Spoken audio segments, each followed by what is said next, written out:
Okay, so could you do you have what you need to read something? Like could Yeah. oh well, let's do it.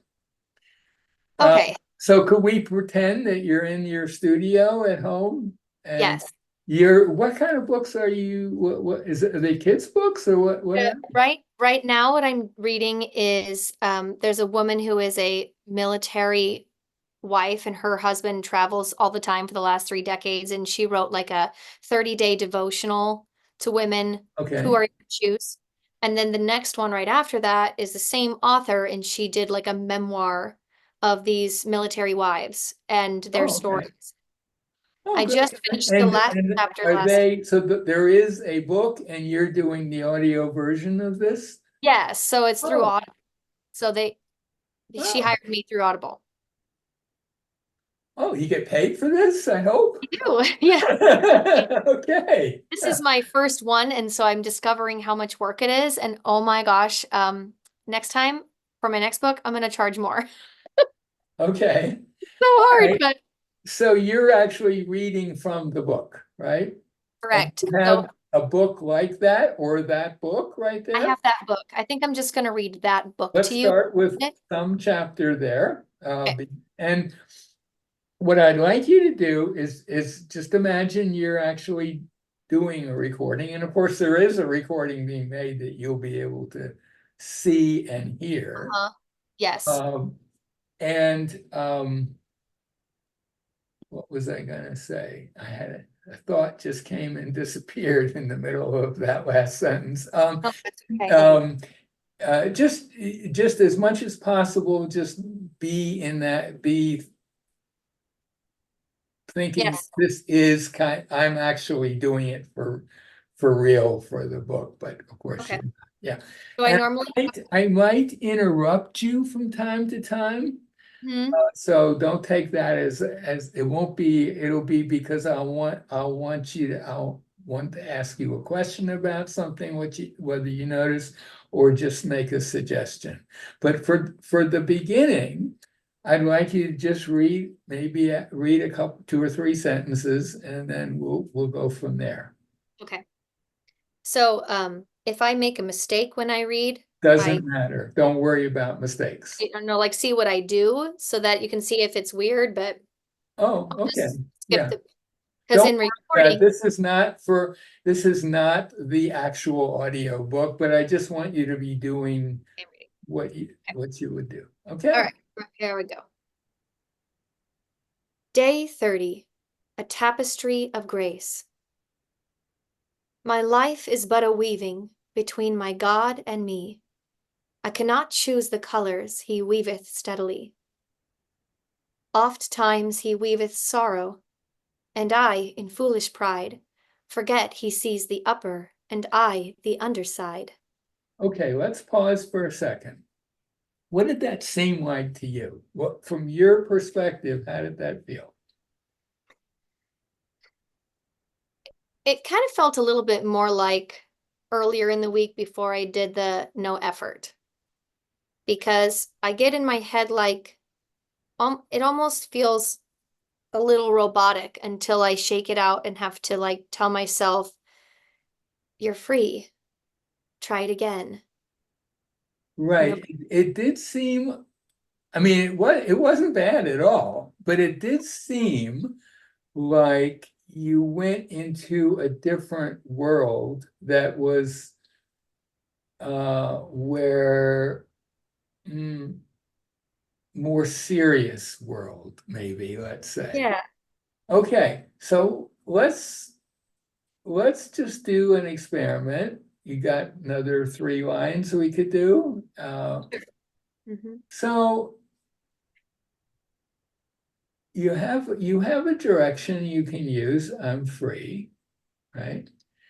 And you're going to be reading these sentences, but there are going to be in those sentences some places where there's sort of natural pauses.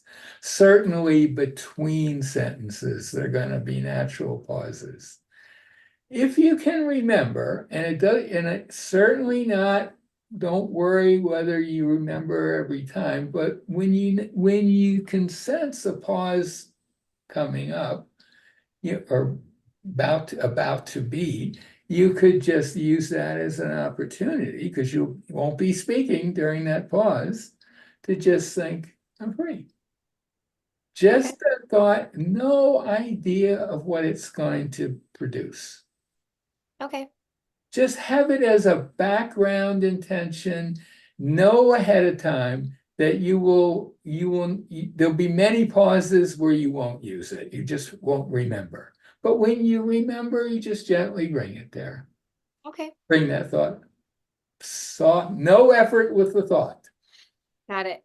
Okay. Got it. Not till the loom is silent and the shuttles cease to fly will God unroll the canvas and reveal the reason why. In dark threads are The dark threads are as needful in the weaver's skillful hand as the threads of gold and silver in the pattern he has planned. So Corey, well, that was different, right? yeah, I have to get out of this control where I think I'm going to I can create this perfect sound. Well, who in the world can create a perfect sound, I wonder? Yeah. Not us mortals, I don't think.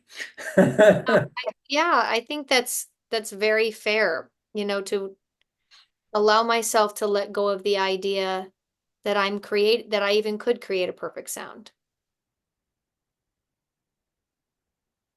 I don't know that that's a useful goal in a way. I think it's more that you're taking the words from the book and putting them in a different medium. Mm-hmm. You're kind of like a channel for something. Yeah. It's not your book, so you don't need to be hugely invested in the content. Did I get the content right? That's not an issue because the book's already there. Mm-hmm. Now, here's one thing I noticed, and I think when you watch the video of yourself, you're going to spot. Um, After you played this part of it through, or while you're watching this part of the video, be a little bit interested in what's going on up here. Mm. And I think you're going to notice that there was a little more furrowing of your brow. Yeah, right there. That's it, exactly. And the second time there was a tiny bit, but it was way less. Uh-huh. It's kind of an indicator of something. Yes. Because think about this, whatever is involved in making sound, so certainly all this stuff's involved, right? Yeah. Voice box. This guy, these muscles up here, they don't really play a role. So if they're doing something, that's kind of an indicator that they're doing something that's not necessary. And that you're doing a little something that's not as Little something necessary. that's It's a unnecessary. little indicator. That's all it is, an indicator. That doesn't mean you should, oh, I'm not going to furrow, I'm not going to furrow. No, it's just a little byproduct of probably a little overall extra tightening that you don't need Yeah, okay. in I feel order like to read. That's all. no, because the second I start overthinking I'm using too much brow, then all of a sudden I'm back Yeah, in that. I don't Oh, want you to take that just as the no. message here, but just notice that because it's an interesting indicator Okay. of the fact that maybe you're adding a little extra tension to it. Yeah.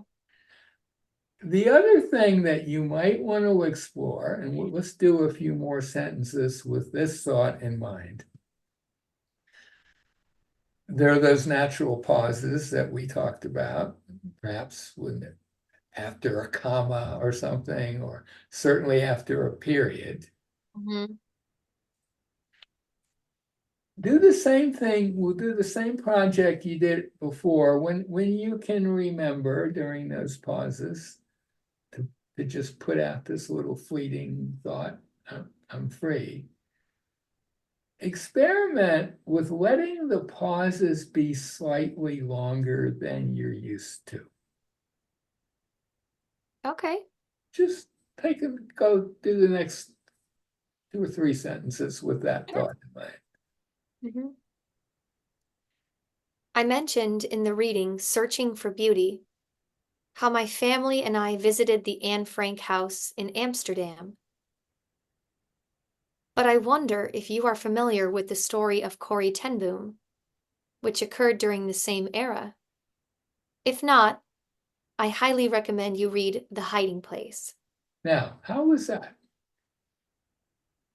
What did you notice about that? What did it seem like to you? What's your take on it? Yeah, I can see the benefit helps me from kind of rolling downhill a little bit, where suddenly, like, the story's getting away from me a little bit. Gives me a Well, moment. and here's the thing. You probably had occasion to see young kids like preteens or early teens who are now suddenly forced to make a speech in front of the class or something like that. And you probably notice that a lot of times they go really fast. Well, just get out of this. Let's get it over as soon as possible, right? Right. Now, that's the extreme of no pauses at all, right? They just want to get through it. It's not even that they want to get through it, but they're nervous and they instinctively just go fast. Yes. And you have to tell them, slow down, right? But the question is, why would you want them to slow down? The reason, I think, is that if you're listening to someone speaking, um, they're putting out words and there are intervals between the words and the sentences. Especially if what they're doing is speaking about something that's kind of a new idea for you that you had not thought of before. The listener, person listening to you, needs some time to process that. And it's hard to process it right in the middle of the sound part. Yeah. It's those gaps, especially like at the end of a sentence or the end of an important phrase in a sentence. Those gaps those moments of silence are when the listener is going to digest it. Yeah. And if you listen to people who are very good speakers, Hmm. you'll find that generally they have often what seems like quite long pauses if you paying attention. It will seem to you sometimes like too long a pause, right? The audience has fallen asleep, but no, they're processing. And think about speakers. Now, there's a really interesting example, a couple of examples of the kind of speakers I'll give you three types of examples. One, the Winston Churchill during World War II, when things did not look good for England. And I don't know whether you've ever heard his speech when he says, they can invade and we're going to fight them on the beach and we're going to fight them here and we're going to fight them here. And there are huge pauses between those because he wants people to digest that. He doesn't want to just run off a string of words. He Yeah. wants them to imagine what it's going to be like fighting them on the beach, right? And then we'll fight them if they get past, you know what I mean? He wants long pauses. And that's considered by many people one of the greatest speeches ever delivered by a head of state. Wow. So you can find that on YouTube very easily. Winston Churchill on the beach or fighting on the beach or whatever. You'll be able to find that. Another example, and particularly I've noticed with Black ministers who are preaching to their congregation, and you'll find lots of those around you can watch. They will not only have long pauses, but they'll repeat stuff several times. They don't hesitate to basically say the same thing 2 or 3 times with pauses all over the place, Yeah. because they want their audience to have plenty of time to digest this. They don't just rush through it. Yeah. Listen to Martin Luther King talking, for example. Yeah. Lots of pauses. He's not in a rush to get through this talk. Yeah. And the other example that I think you'll see a lot are successful politicians. It doesn't matter, conservative, liberal, Republican, Democrat, ones who are considered to be really effective orators. There are lots of pauses. Yeah. Lots of pauses. Sometimes it's a pause to allow the audience to go bonkers for a little bit, or it could be just, I'm saying something important. Think about that for a little bit. Yeah. And I don't want to go rambling on while they're doing that thinking. Right. Because they have to think to follow what I'm going to say. Better to not say anything for a little bit. Now, those are more, that's not quite the same as what you're doing, but the same principle applies. I think Okay. you find that if you allow for slightly longer pauses, it's going to be, it may even at the beginning seem like this is just too long, but do experiment with that and then play it back and watch and listen and just see, well, maybe that wasn't so long, given, I mean, what you said, so you don't have to do a lot of processing, but just imagine someone listening to the first time and you bring up another person, Anne Frank. Well, they need a little time to work out, but oh yeah, Anne Frank, yeah. And the other lady, you're bringing a whole new thing in there. And Yeah. they need a little time. Oh, okay, there was another person she's going to talk about. They Yeah. need to process that. Okay. And I think that the amount of time for gaps in speaking that are most of effective for you in terms of being able to use that time to do some Processing. little thinking, I'm free, or whatever direction you're experimenting with. The amount of time that you have available for that ideally is also pretty much the ideal of what your listeners are going to need to process what you're saying. There's really no conflict. Okay.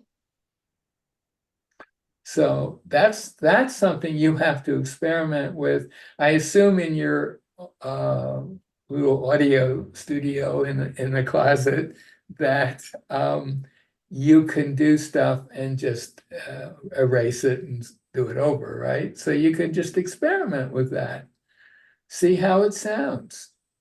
Listen, and if it's, I think you're going to find that what you might have thought was like forever pause is actually just about right for someone to absorb it. Okay. I can do that. So the pause will benefit you and the audience. And also, here's another place where you might want to explore that, and that's with your teaching.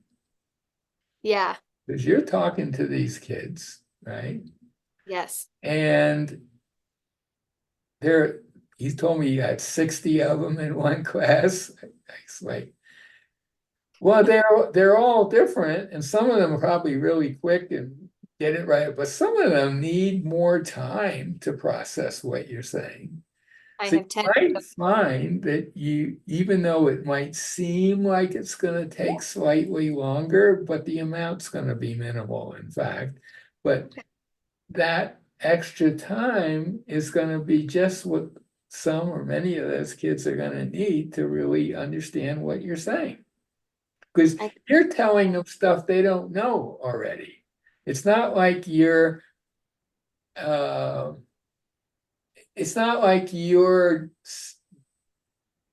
uh, uh, reading something to, let's say, your kid when they're going off to sleep, a story they've heard multiple times, and they kind of know the words. And if you skip a word, they're gonna harass you about it, right? I remember when I was a kid, the little engine that could was my thing. And my mother later told me it just drove her nuts reading this over and over. And she would occasionally think, well, maybe just skip a little of the Ages. scenery part. Just and she said I would just jump right in. Wait a minute, you didn't talk about that. Uh, it's not that this is different. This is new stuff, for people. And Yeah. they need time to take it in and create little images in their minds and whatever else goes on when someone's listening to someone talking. So you're talking for a living in a lot of places, school and of course with your family and and your book project. Yes. Yeah. Yeah. And that's why it's like it was so important that I figure out how to speak right and figure out what changes I needed to make because I knew the mistakes. I was doing something wrong in something I do every single day for multiple hours a day.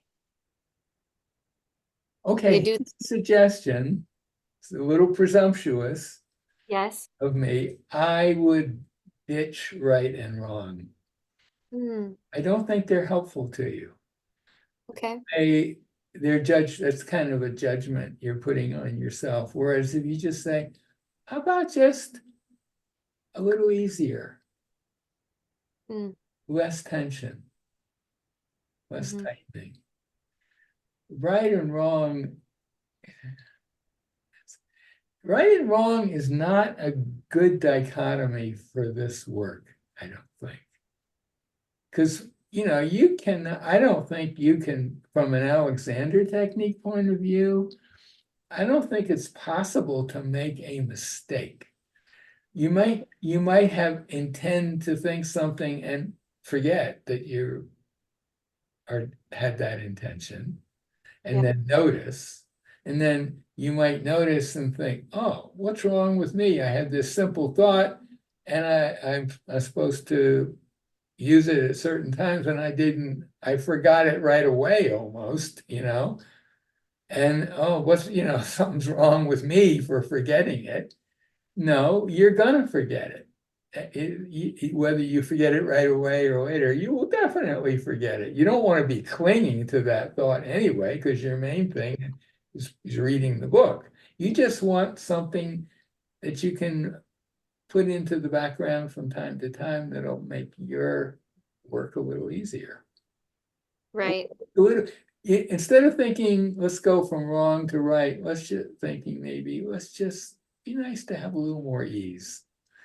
Not that that could be a direction, but the purpose of the direction is for you to have a little more ease, Hmm. not to make you Mrs. Perfect. You know, Yeah. it's not about that. Hmm. Does that make sense to you? Yeah. It's the pieces are coming together.